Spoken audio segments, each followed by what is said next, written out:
The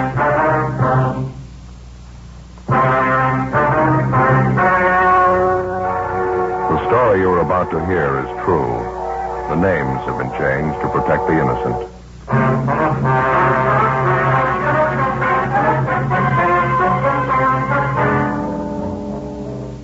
You're a detective sergeant. You're assigned to auto theft detail. A gang of criminals masquerading as legitimate auto dealers start to work in your city. Innocent people are cheated out of thousands of dollars. The thieves are clever. They work a foolproof formula. Your job? Stop them.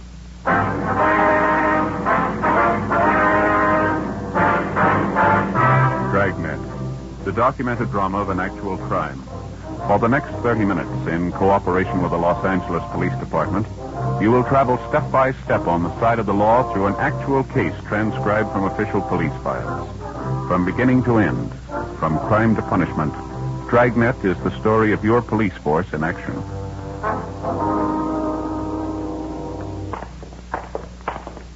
It was Tuesday, February 19th. It was chilly in Los Angeles. We were working the day watch out of auto theft. My partner's Ben Romero. The boss is Captain Nelson, and my name's Friday. We were on the way out from the office, and it was 10:25 a.m. when we got to the corner of 38th Street and Maxbury Avenue. The Greenleaf Day Nursery School. Mrs. Palmer, is that right? I think so. Just a minute. I've got it written down. Yeah. Mm-hmm. Excuse me, ma'am. What is the Palmer, the one. Policeman, Martin Romero, Friday. Oh, yes, Carl. Going to get all about it. Is that it? Yes, ma'am. We've been handling similar complaints the last month or so. We'd like to have you tell us everything that happened in your case, if you would, please. One of the most underhanded things I've ever heard of, Sergeant. It would have been the same thing if he'd held me up with a gun, just out-and-out robbery. Well, could you give us some of the details, ma'am? How you were first approached on the deal? Excuse me a minute, please. Children, time to go inside now. We're going to color pictures with the crayons this morning. Mrs. Johnson has them all ready for you inside. Bruce, Michael, Sandra, go along now. Inside, everyone. Certainly wish the warm weather to hurry up and come. Children always raise such an uproar when we have to keep them indoors. Worst part of running a day nursery, the winter months. Yes, ma'am, I suppose so. Now, about your automobile, Miss Palmer, we understand you had it up for sale. You advertised in one of the local newspapers, is that right? Yes, that's right. I ran one of those 3-day want ads over the weekend, Friday, Saturday, and Sunday. I thought I'd get more for my car if I sold it myself. I mean, instead of selling it to a used car lot. Yes, ma'am. How many answers did you get on your want ad? Well, just the one where it turned out.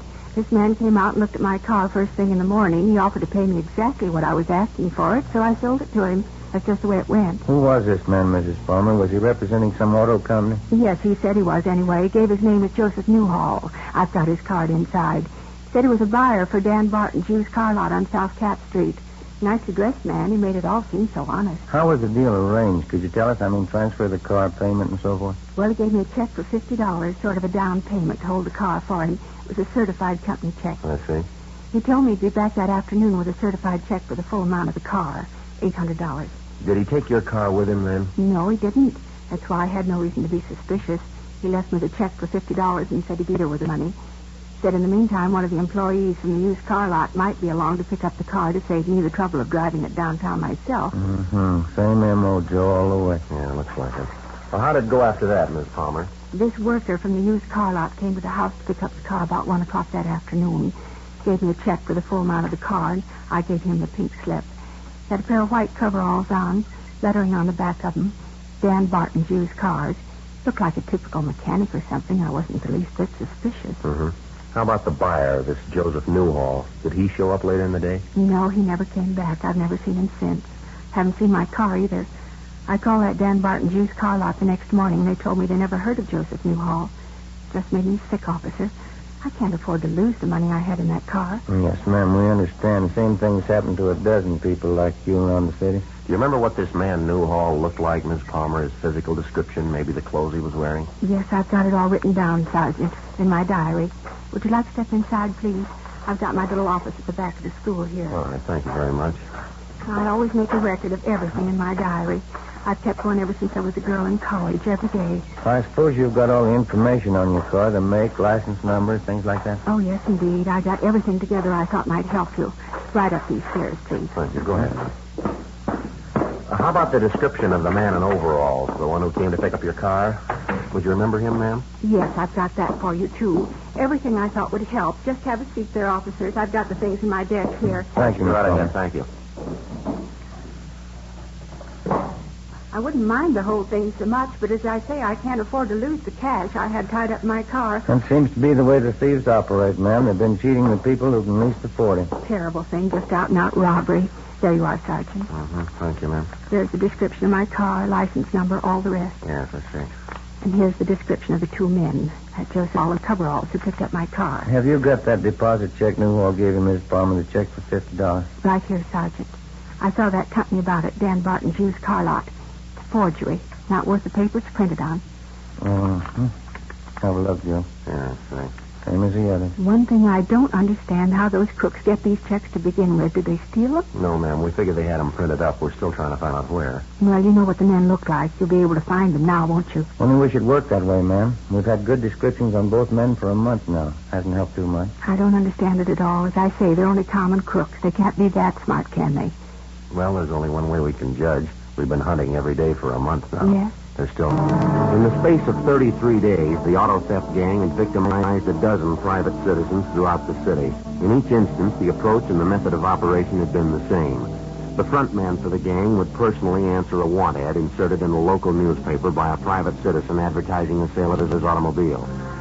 The front man would represent himself falsely as a buyer for Dan Barton's used car lot, a well-known and legitimate used car dealer. He'd offer to pay exactly the sale price which the private party was asking. As a deposit, the so-called buyer would leave a counterfeit company check for $50 or $100 with a promise that he would return later in the day with a certified check for the full amount. After a few hours, another man, posing as an employee of Dan Barton's used, would call for the car and drive it away. Neither the car nor the so-called buyer were ever seen again. All efforts to trace them went for nothing. 11:40 a.m. Ben and I went back to the office and got out a broadcast and a supplementary APB on Mrs. Palmer's car and also on the phony car buyer who called himself Joseph Newhall. After lunch, we met with Sergeant Grimsby, one of the other four men out of auto theft detail who were working the case with us. How'd you make out this morning, Army? That did go anywhere at all? Wasn't bad as far as it went. We found the place where they had the printing done. Well, where was that? Small up in the valley.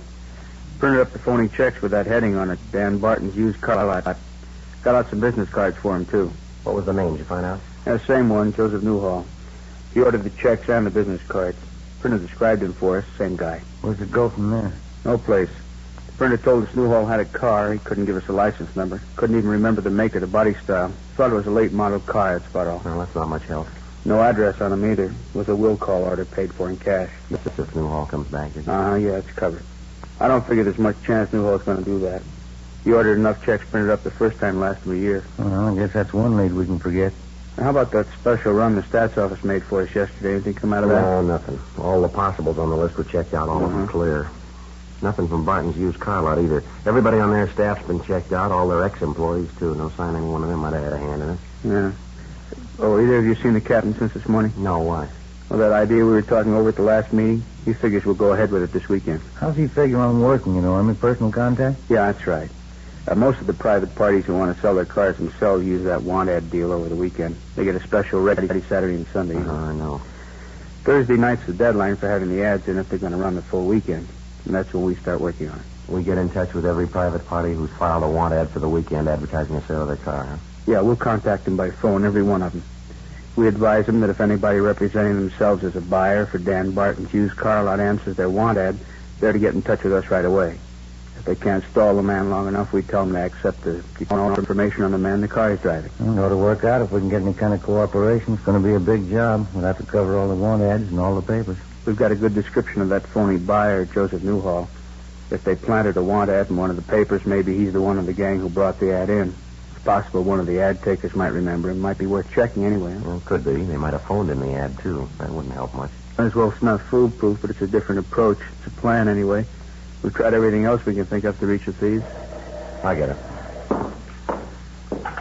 Auto theft, Friday time. Yes, sir. Mm-hmm. When was that? I see. Yeah, mm-hmm. Yes, as soon as we can. Thank you, sir.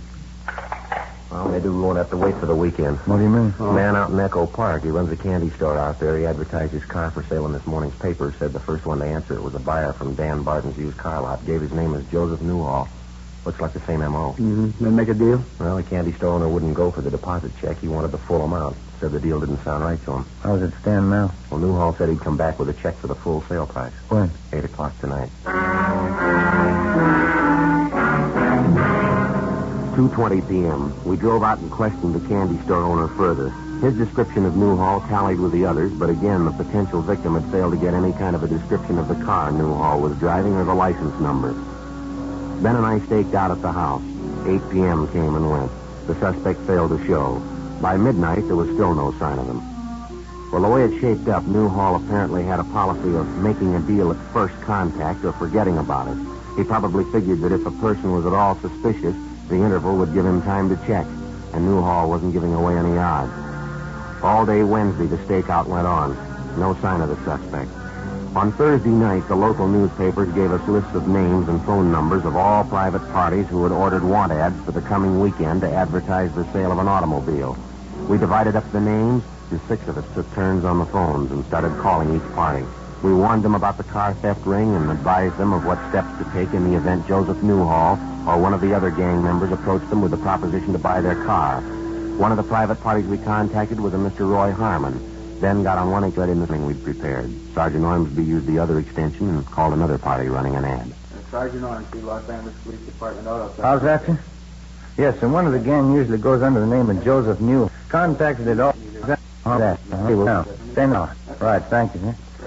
What was that all about? Man by the name of Harmon runs a cocktail lounge out on South Cole. He took in a check over the bar last night, company check from Dan Barton's used car lot. Says it was signed Joseph Newhall. Well, he ought to remember who passed it. He does. I got it right here. A man by the name of Frank Curtis. He's a regular customer at the bar. Harmon says this Curtis came in the place last night with a man in a dark suit, and the man seemed to be a friend of Curtis's. Yeah. Well, I asked him what the friend looked like, and he described him. It was Newhall. Mm-hmm. What about that check business? Harmon says he was standing bar at the time. Told me this Frank Curtis and Newhall had quite a few drinks together, and they ran out of money. Newhall wanted to cash a check, but Harmon said no, he didn't know him. Mm-hmm. Well, this Frank Curtis is a regular customer at the bar, and he offered to endorse the check for Newhall.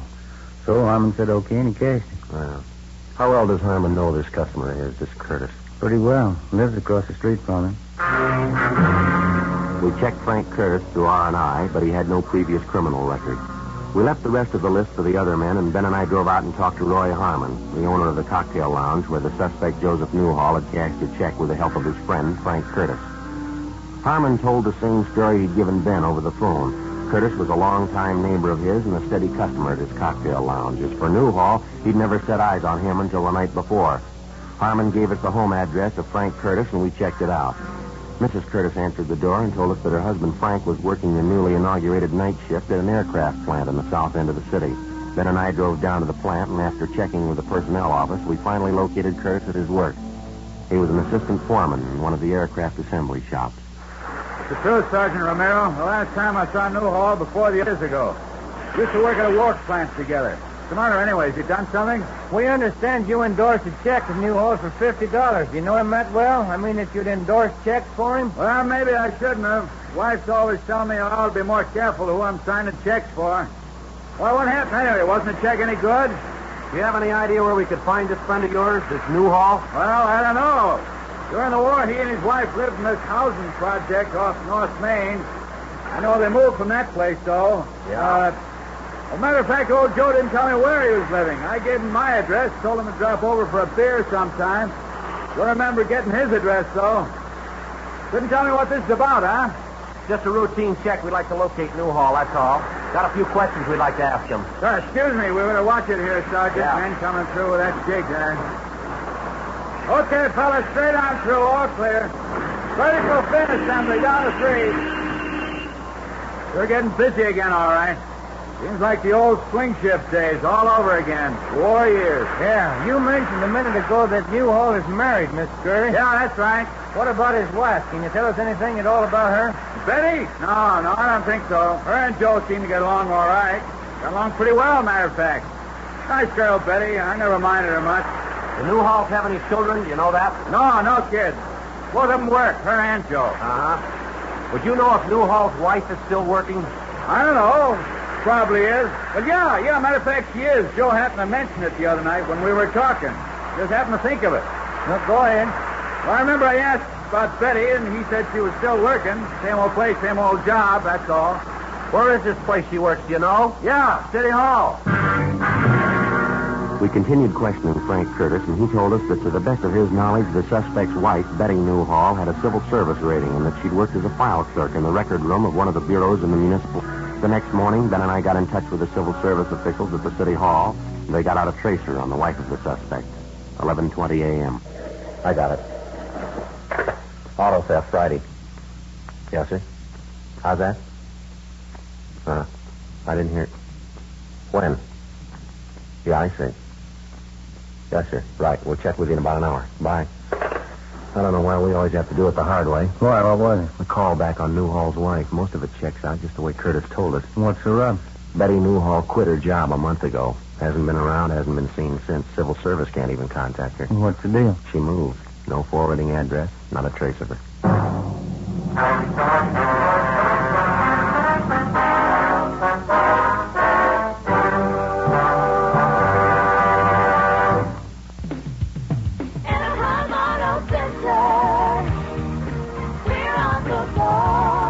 Exit Ball Road off the 57 freeway. Light up the holidays with a new vehicle from Anaheim Auto Center. We'll make your holiday dreams come true at Anaheim Auto Center with our incredible savings and huge discounts.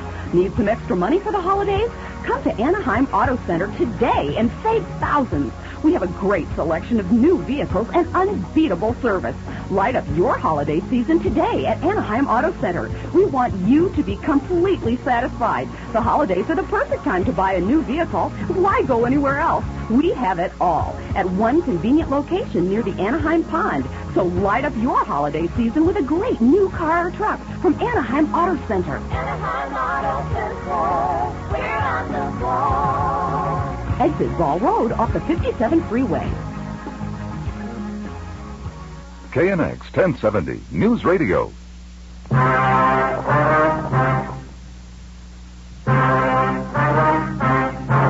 Saturday, February 23rd. The strongest lead we'd had to the auto theft gang began to fade.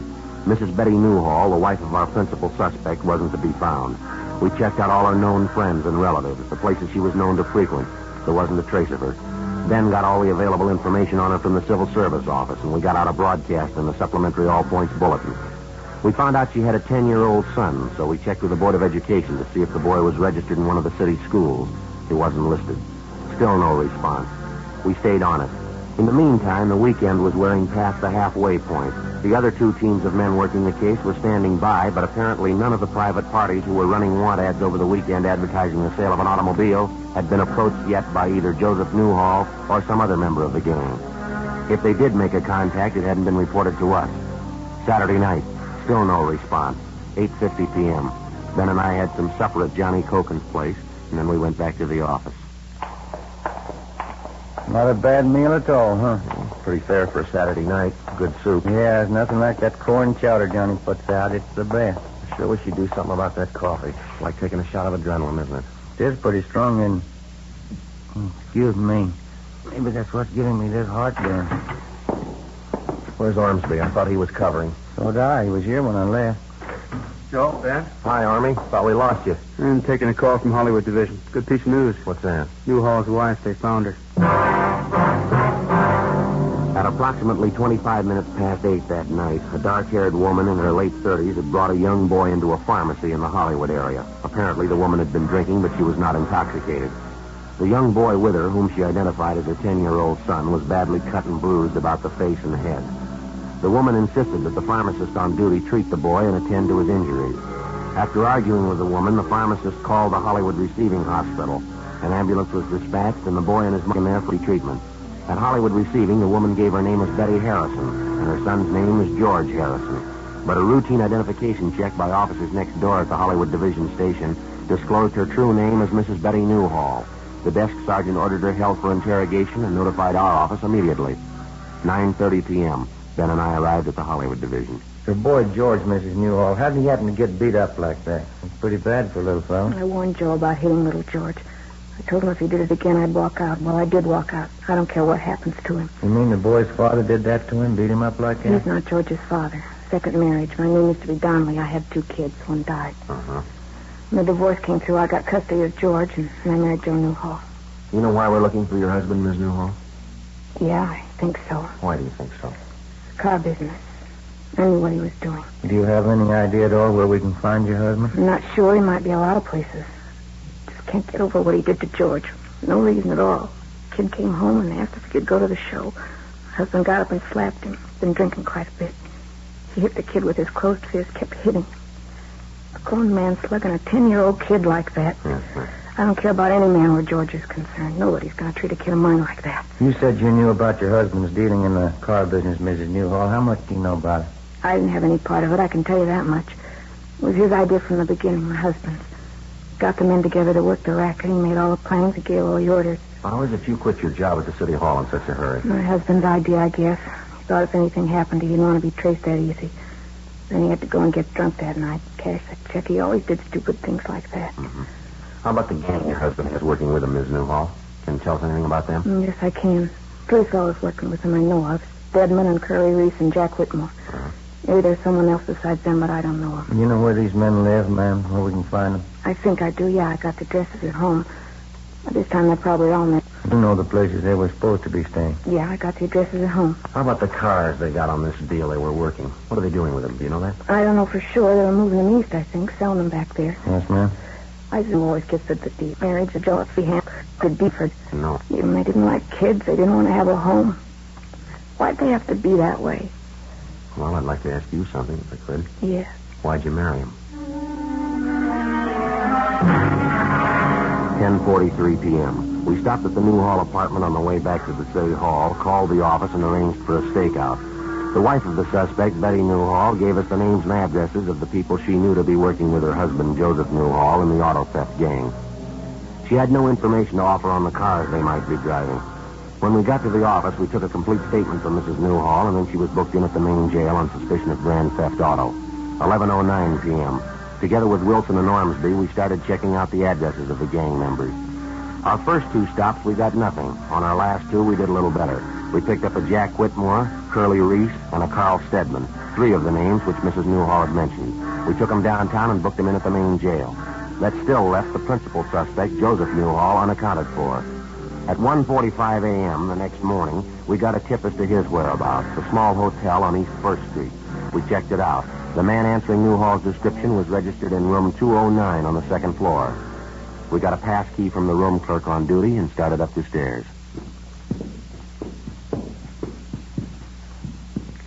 209. Down this way, Joe. All right. Yeah, 7. Here we are. Mm-hmm.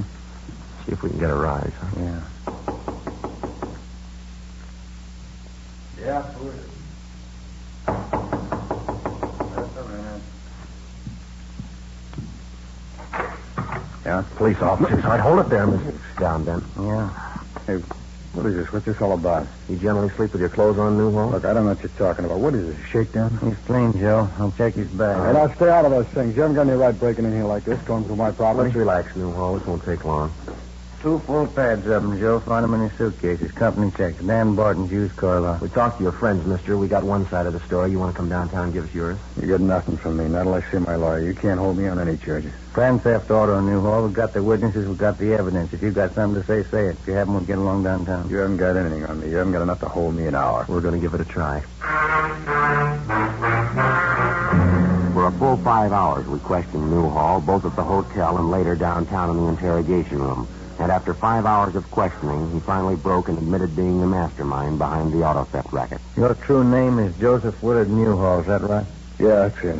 Now, you can't blame the whole setup on me, though. My wife had a hand in it just as much as I did. Well, we've already got her statement. You want to give us yours? And she's just as much to blame as I am. We didn't hurt anybody anyway. It's just a con deal, that's all. We didn't hurt anybody. How do you figure that? Well, just a simple con deal. People advertising their cars for sale are trying to cheat out a few bucks for themselves. We just outfigured them, that's all. You're ready to dictate a statement for us? You know, we outfigured you two. You'd never have reached us if it wasn't for my wife. We'd reach you. Not in 30 years you wouldn't. Where'd you go in circles? Just one hitch. My wife and that stupid kid of hers. Just because I slapped him around a little, I wouldn't be here if it wasn't for that. Well, you better learn a lesson, mister. What? Next time you fight, don't pick a 10-year-old.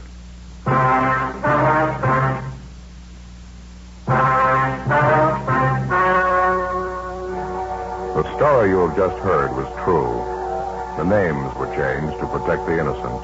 On May 29th, trial was held in Superior Court, Department 87, City and County of Los Angeles, State of California. In a moment, the results of that trial.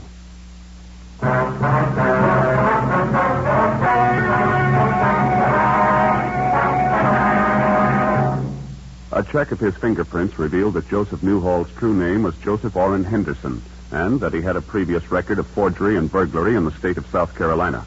Henderson, alias Newhall, was tried and convicted along with his associates in the auto theft gang on 8 counts of grand theft and forgery of a fictitious check. They received sentences as prescribed by law.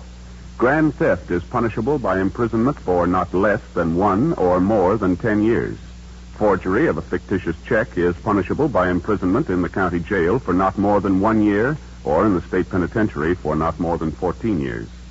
The wife, Betty Newhall, was convicted as an accomplice and was sentenced to serve 1 year in the county jail. Ladies and gentlemen, our security and the peace of the world are in danger while hundreds of millions behind the Iron Curtain are victims of vicious lies about the United States and other free nations. Join the crusade for freedom through your local crusade committee or by writing to General Clay, Empire State Building, New York City. Make a contribution to its work. Help truth fight communism. Join the crusade for freedom.